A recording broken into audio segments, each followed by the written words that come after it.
Hello guys, you're watching Go Doctor and we're talking about Power of the Doctor. I've just seen it, literally just. Mind blown. What? This has been really, really well done. I'm not going to lie, I'm not the biggest fan of Jodie Whittaker's era, says hardly anyone, I guess. But no, literally, this is the perfect, I can't even speak it so good, perfect episode of the 13th Doctor's era, ever. I still prefer The End of Time. It's my favourite regeneration story. I'm sorry, it's my favourite Doctor Who story of all time. But this is going up there. I'm not even going to lie. I know I'm talking in hype. I am in hype mode at the moment. But let's just get this out of the way. David Tennant's back. What? I'm bloody excited for where we go next.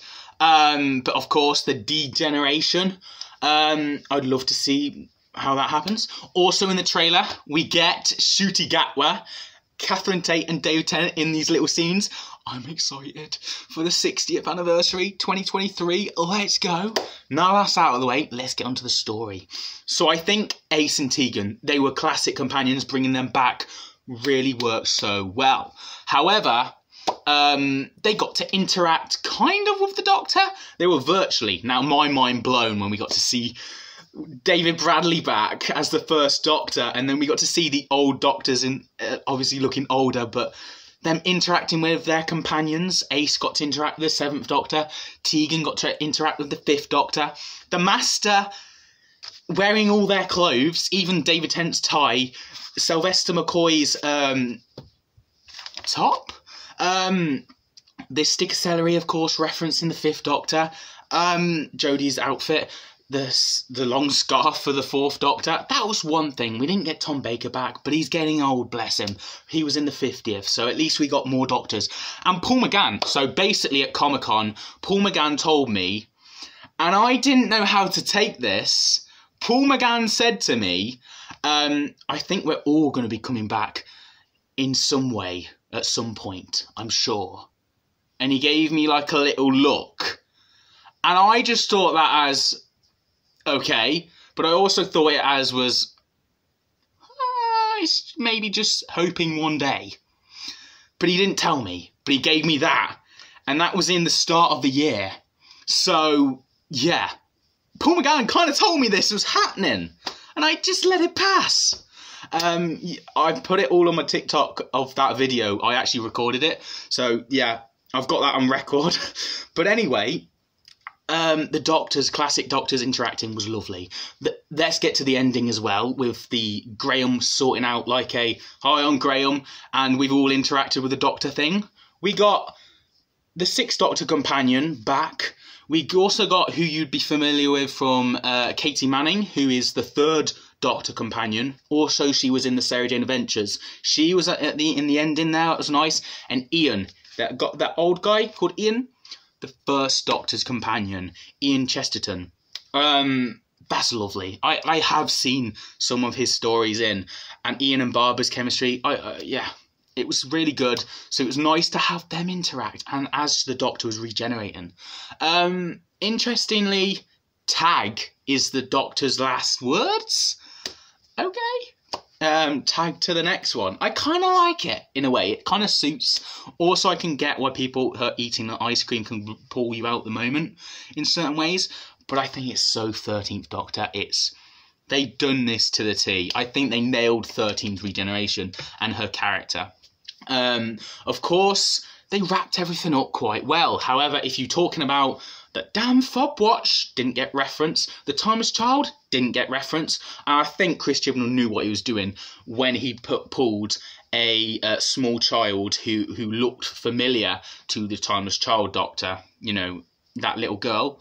I think he was like, no, it's not that. It's not that. I think he was teasing you. Now, references. We didn't get the companions saying goodbye to the Doctor because she was passed out. But I love the reference to Sarah Jane. Yes, so there was a reference, of course. Oh, I dropped him off at Croydon.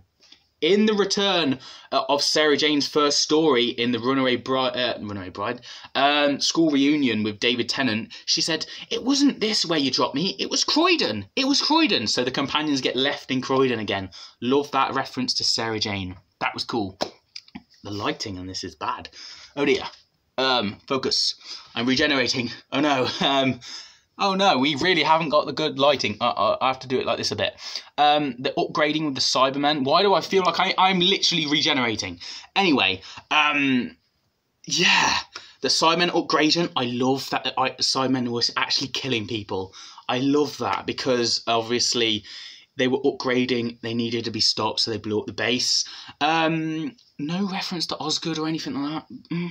The Master taking over the Doctor's body is a big thing. Her physically being taken and then the Master going in that body.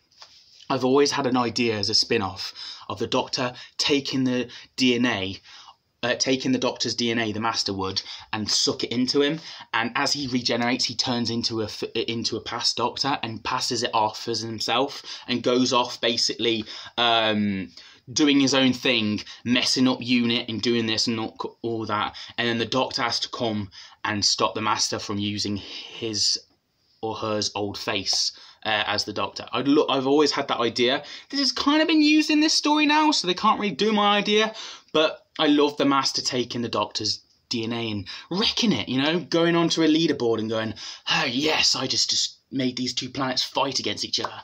Yes. And Saturday 1 was phenomenal. Really well done throughout, I think. And Kate Stewart had a lot more to do, which was good. Yeah. Yaz just leaving, I guess. And I love that the companions are there to comfort her. We've been through this. We can help you. I think Yaz letting go was a bit like maybe she should have put up a bit more of a fight. But, you know, yeah. Interestingly, the 13th Doctor wanted to do this alone. But, yeah. So David Tennant's got the 13th Doctor's TARDIS then. But I thought they took down the TARDIS. So maybe the TARDIS console might change as well. And I've also heard the 10th Doctor's TARDIS is put away in storage. So they could, by the time David Tennant comes back into the TARDIS, see his TARDIS, his old TARDIS. And they could go, what?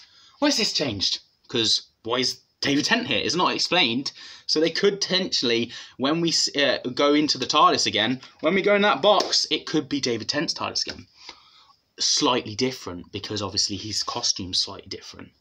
Loving it. I'm going to have to watch this again, especially that ending.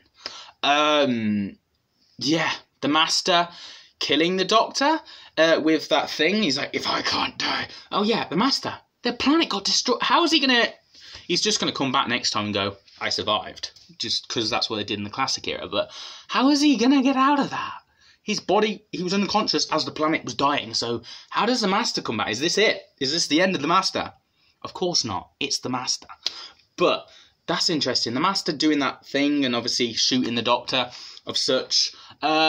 Yes, that's a cool way, but I would have preferred actually 13 holding off the regeneration, because actually her changing... because the Master's dying, basically, from what he put his body into. So maybe the 13th Doctor should be slowly regenerating as well. Because of what experience the Master's put the Doctor's body in as well. So I feel like that should have been the regeneration instead, actually. Also, the bridge between regenerations, we kind of got a, like... you know how Wakanda and Marvel, you have this... basically, Black Panthers go over and they talk to the people who have passed, basically like a heavenish sort of thing. It's kind of like that for regeneration. You have this Doctor sort of thing. As soon as you step past this boundary, you've done with your incarnation sort of thing. And this boundary, you kind of... it's like purgatory, basically, which is interesting. I kind of like that aspect a little. The Daleks didn't really have much. They were just obviously using volcanoes. Out of character for one Dalek to choose to go against its own species. I thought they were going to do more of that. They didn't. But I think they really progressed this story. This story had everything and used it to its best potential. So I'm giving this story out of 10. And I'm surprised. I really gave myself low expectations coming into this. I'm giving this story a 9 out of 10. I know, a 9. I think this is the best story of Jodie's era, hands down. And yeah, I'm glad we finally got a Doctor to go out on a high note. You know, she was accepting it, and I think it worked so well. And I'm glad we got to see, because I was very worried of it just cutting to black. But that's my thoughts and opinions, guys. I'm excited. I'm going to talk more about the trailer we just got next time, so stay tuned for that. As always, I see you guys for another video very soon. Have a nice day. Let me know what you thought of this story down below, because I want to talk about it. And I'll be talking about it more on my TikTok, Geeks Assemble. Check it out on there. Anyway, see you guys next time. Bye.